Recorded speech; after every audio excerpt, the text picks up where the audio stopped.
Menjaga ketahanan pangan, Polres Musi Banyuasin bersinergi dengan pemerintah Kabupaten Musi Banyuasin melepas bibit ikan di Danau Ulak Lia, Kecamatan Sekayu.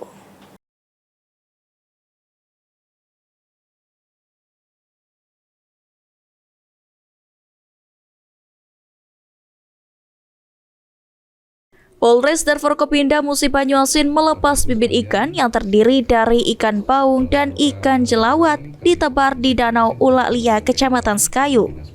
Pelepasan bibit ikan ini bertujuan untuk menjaga ketahanan pangan dalam bidang perikanan sesuai dengan program pemerintah pusat.